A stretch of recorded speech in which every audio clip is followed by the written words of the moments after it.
بسم اللہ الحمد للہ والصلاة والسلام علی رسول اللہ رب اشرح لی صدری ویسر لی امری واحلل عقدۃ من لسانی یفقہوا قولی۔ ناظرین السلام علیکم ورحمۃ اللہ وبرکاتہ۔ سیرت النبی صلی اللہ علیہ وسلم انگلیوں پر اہم واقعات کو یاد رکھیے آسان طریقے سے۔ 5 منٹس کی سیریز ہے یہ۔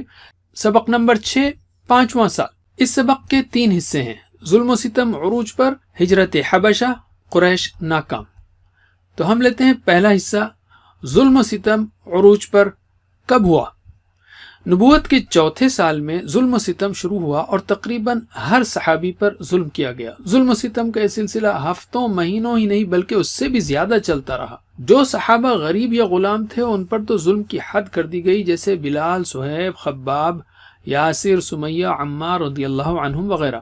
کسی کو باندھ کر مارا گیا تو کسی کی کعبے کے صحن میں پٹائی کی گئی، کسی کو چٹائی میں لپیٹ کر مارا گیا، کسی کو تپتی دھوپ میں رسی باندھ کر گھسیٹا جاتا تو کسی کو گرم زمین پر لٹا کر سینے پر پتھر رکھ دیا جاتا، کسی کو مار مار کر شہید کر دیا گیا۔ اسباق و عمل۔ شدید ظلم و ستم کے باوجود صحابہ کرام رضی اللہ عنہم حق پر ڈٹے رہے۔ اس میں ہر ایمان والے کے لیے ایک اہم سبق ہے۔ آزمائشوں سے حفاظت کی دعا کرتے رہیں، آزمائش آ جائے تو استقامت کی دعا مانگیں۔ علم، ویڈیو روکیے اور ایک دوسرے کو سکھائیے۔ اب ہم لیتے ہیں دوسرا حصہ، ہجرت حبشہ کیوں ہوئی اور کب ہوئی؟ حبشہ کا بادشاہ نجاشی عیسائی تھا اور انصاف پسند شخص تھا۔ اہل مکہ کے ظلم سے بچنے کے لیے رسول صلی اللہ علیہ وسلم نے صحابہ رضی اللہ عنہم کو حبشہ کی طرف ہجرت کی اجازت دی۔ نبوت کے 5ویں سال رجب کے مہینے میں تقریباً 11 مردوں اور 5 عورتوں نے پہلی ہجرت کی۔ یہ لوگ 2 تجارتی کشتیوں میں سوار ہو کر حبشہ چلے گئے۔ قریش نے پیچھا کیا لیکن نامراد ہوئے۔ 2 ماہ بعد انہیں یعنی مسلمانوں کو غلط خبر ملی کہ اہل مکہ کے لوگ ایمان لا چکے ہیں۔ خوشی میں وہ واپس آ گئے اور مزید سخت حالات کا سامنا کیا، اس لیے کہ خبر غلط تھی۔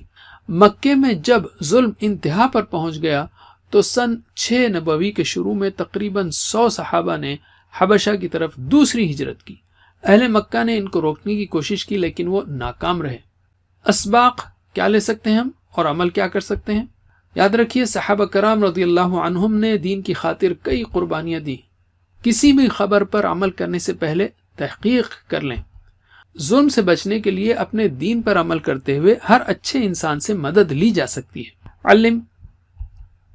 اب ہم لیتے ہیں تیسرا حصہ، قریش ناکام حبشہ میں۔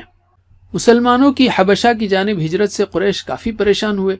انہوں نے شاہ حبشہ کے لیے تحفے دے کر اپنے نمائندوں کو بھیجا۔ نمائندے شاہ حبشہ سے ملے اور کہا ان مسلمانوں نے اپنے باپ دادا کا دین چھوڑ کر نیا دین ایجاد کیا ہے، انہیں واپس کر دیا جائے۔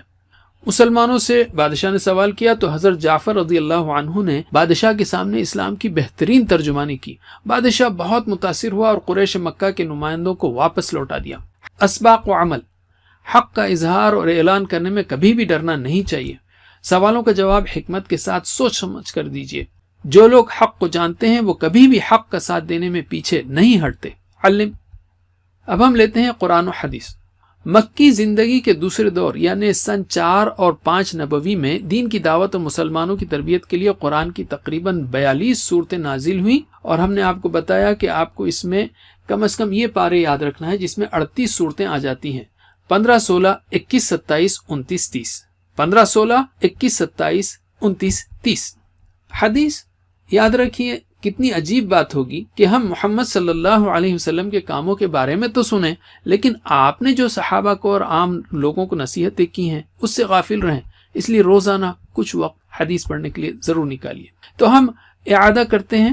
نبوت کے 5ویں سال کے ہم نے 3 اہم موضوعات سیکھے۔ اب دائیں ہاتھ کی 5ویں انگلی کے 3 حصوں پر ان کی مشق کیجیے۔ ظلم و ستم عروج پر، ہجرت حبشہ، قریش ناکام۔